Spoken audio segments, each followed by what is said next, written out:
आज हम जानेंगे भगवान महावीर की अंतिम देशना का दूसरा अध्ययन परिसह प्रविभक्ति, जिसमें हम एक कहानी के माध्यम से जानेंगे कि आखिर एक ब्रह्मचारी या साधु को स्त्रियों से क्यों दूर रखा जाता है, क्यों उनके लिए इतने नियम बनाए जाते हैं। तो आगे बढ़ने से पहले अगर आप चैनल पर नए हैं तो सब्सक्राइब कर दें और वीडियो को लाइक। तगरा नगरी में उन दिनों अरहन मित्र नामक आचार्य अपनी शिष्य मंडली के साथ पधारे हुए थे।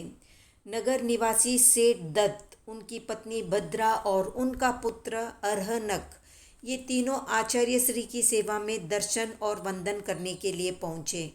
उनका वैराग्यपूर्ण धर्म का उपदेश सुनकर तीनों व्यक्ति संसार के काम भोगों से विरक्त हो गए। तीनों ने आचार्य श्री से भागवती दीक्षा ग्रहण कर ली, यानी साधु दीक्षा ग्रहण कर ली। पिता पुत्र दोनों गुरु चरणों में रहकर विनय पूर्वक ज्ञान अर्जन करते हुए मुनि धर्म का निर्दोष रूप से पालन करने लगे। दत्त मुनि वात्सल्यवश अरहनक मुनि, जो कि उनके पुत्र मुनि थे, उनको भिक्षाचरी आदि के लिए जाने नहीं देते थे। उनका विचार ये था कि जब तक मैं जीवित हूँ तब तक अरहनक मुनि दत्तचित्त होकर शास्त्रों का अध्ययन करके पारंगत हो जाए, फिर तो सारी जिंदगी पड़ी है भिक्षाचर्या आदि करने के लिए। परंतु इसका परिणाम उल्टा आया। अरहनक मुनि से भिक्षाटन आदि कोई भी कार्य न कराए जाने से वो अत्यंत सुखशील और सुकुमार हो गए।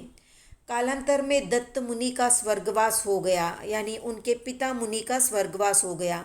दूसरे दिन अब अरहनक को भिक्षाचरी आदि के लिए जाना पड़ा। एक दिन ग्रीष्म ऋतु के मध्यकाल में अरहनक मुनि भिक्षा के लिए उपाश्रय से निकले। ऊपर से सूर्य तवे की तरह तप रहा था, नीचे से धरती। सुकुमार अरहनक मुनि के पैरों में छाले पड़ गए, सिर गर्म हो गया। तेज धूप में चलने के कारण प्यास के मारे कंठ सूखने लगा और थकान भी आ गई थी। इसलिए थोड़ी देर विश्राम करने के लिए वे एक धनिक के विशाल भवन की छाया में खड़े हो गए। गृहस्वामी परदेश गया हुआ था। गृहिणी ने ज्यों ही अरहनक मुनि को देखा, वो उनके रूप लावण्य पर मोहित हो गई। उसने अपनी दासी को भेजकर मुनि को ऊपर भवन में बुला लिया। बड़ी आव भगत करते हुए उसने मुनि को आसन पर बिठाकर पूछा, भगवन, आप ऐसी भयंकर गर्मी में क्यों घूम रहे हैं?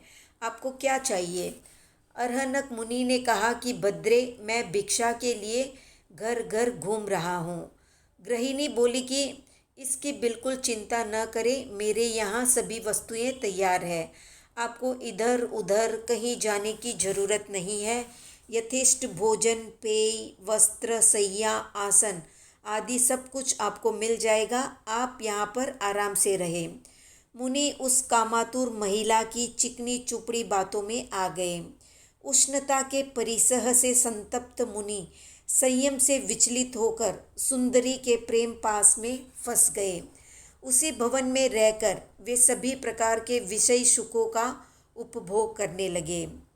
अरहनक मुनि की माता भद्रा साध्वी दोपहर बाद साधुओं के उपाश्रय में आई और वहां अपने पुत्र अरहनक को न देखकर आचार्य श्री से पूछा कि गुरुदेव, मेरा पुत्र मुनि कहाँ है? आचार्य ने कहा कि वो कुछ समय पहले भिक्षा के लिए गया था, किंतु अभी तक वापस लौटकर नहीं आया। ये सुनते ही साध्वी माता अत्यंत चिंताग्रस्त होकर स्वयं अरहनक को ढूंढने के लिए निकल पड़ी। साध्वी माता तगरा नगरी की गली गली में विलाप करती हुई घूम रही थी कि अरहनक, ओ मेरे अरहनक। यूं जोर जोर से चिल्लाती हुई वो उस भवन के पास पहुंची जहां पर उसका पुत्र रह रहा था। अरहनक ने साध्वी माता की आवाज़ पहचान कर रुदन करती हुई माता को झरोके से देखा तो तत्काल महल से नीचे उतरकर आया और माता के चरणों में गिरकर बोला कि माँ, मैं हूँ आपका अरहनक। साध्वी माता आश्चर्यचकित होकर बोली, अरहनक, तेरी ये दशा कैसे हुई? अरहनक ने कहा कि माँ, मैं अब साधुत्व या चारित्र पालन करने में असमर्थ हूँ। तो साध्वी माता ने कहा कि यदि ऐसी बात है तो अनशन करके इस शरीर को छोड़ दो। महापुरुषों ने यही तो सर्वोत्तम मार्ग बताया है कि प्रज्वलित अग्नि में प्रवेश करना अच्छा है, किंतु चिरकाल संचित व्रत या संयम को भंग करना अच्छा नहीं है। संयम की शुद्ध क्रिया करते हुए मृत्यु प्राप्त हो जाए तो अच्छा है, किंतु सील भ्रष्ट होकर जीना अच्छा नहीं है। साध्वी माता की ओजस्वी बातें सुनकर अरहनक का सुप्त मन जागृत हो गया।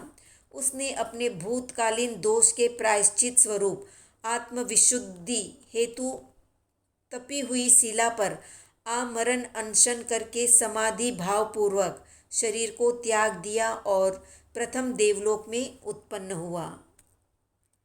इसी प्रकार जो साधक उष्ण परिसह यानी गर्मी के परिसह के समय संयम मार्ग में भ्रष्ट न होकर सुखशीलता का परित्याग करके समाधि भाव से परिसह सह लेते हैं, वे अवश्य ही सुगति प्राप्त करते हैं। तो पतन के गर्त में गिरने से बच गए अरहनक मुनि। जब तक साधना काल रहता है तब तक नियम उपनियम भी जरूरी होते हैं। सर्वज्ञता प्राप्त होते ही न कोई नियम होता है न उपनियम, फिर बस सहज स्थिति होती है। तो आज का प्रश्न है कि भगवान महावीर को जब केवल ज्ञान हुआ उस समय भगवान की उम्र कितनी थी? कमेंट में बताएं। वीडियो पसंद आया तो लाइक शेयर सब्सक्राइब करें।